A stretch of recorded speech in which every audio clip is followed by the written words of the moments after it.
Hello നമസ്കാരം. Heavy ഫൈറ്റിന്റെ പുതിയൊരു എപ്പിസോഡിലേക്ക് എല്ലാ പ്രേക്ഷകർക്കും സ്വാഗതം. അങ്ങനെ നിയമസഭാ തെരഞ്ഞെടുപ്പിലേക്ക് നമ്മളിങ്ങനെ അടുത്തുകൊണ്ടിരിക്കുകയാണ്.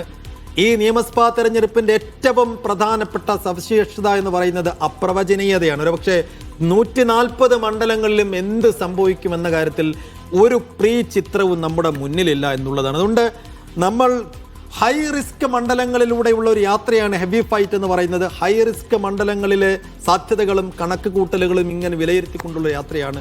ഒരുപാട് മണ്ഡലങ്ങളിലൂടെ കടന്നുപോയി. സാജു ഉണ്ട് എന്നോടൊപ്പം. സാജു, ഇന്ന് ഏത് മണ്ഡലത്തിലേക്കാണ് നമ്മൾ? ഇന്ന് നമ്മൾ മധ്യ കേരളത്തിലേക്ക് പോവുകയാണ്. വ്യവസായങ്ങളുടെ നഗരത്തിലേക്കാണ് നമ്മുടെ യാത്ര. മന്ത്രിമണ്ഡലമാണ്.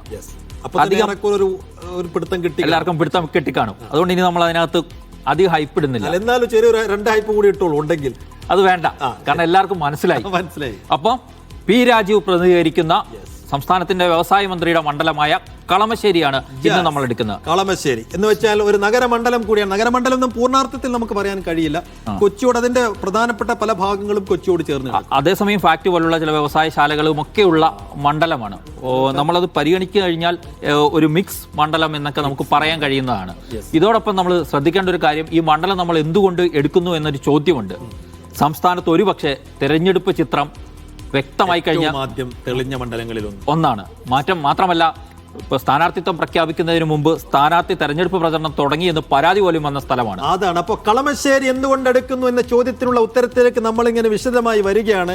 ഏറ്റവും പ്രധാനപ്പെട്ട കാര്യം, ഹെവി ഫൈറ്റ് എന്ന ഹൈ റിസ്ക് മണ്ഡലങ്ങളിൽ കളമശ്ശേരി എടുക്കാനുള്ള കാരണം 2021 തെരഞ്ഞെടുപ്പാണ്. 2021 തെരഞ്ഞെടുപ്പിലാണ് ഹൈ റിസ്ക് മണ്ഡലത്തിലേക്ക് കളമശ്ശേരി മാറിയത്. എന്തായാലും കളമശ്ശേരിയുടെ സാധ്യതയിലേക്ക് വിശദമായി വരുന്നതിന് മുമ്പ് അതിൻ്റെ ഒരു ജനറൽ പിക്ചറിലേക്ക് നമുക്ക് വേഗത്തിൽ പോയാൽ സാർ.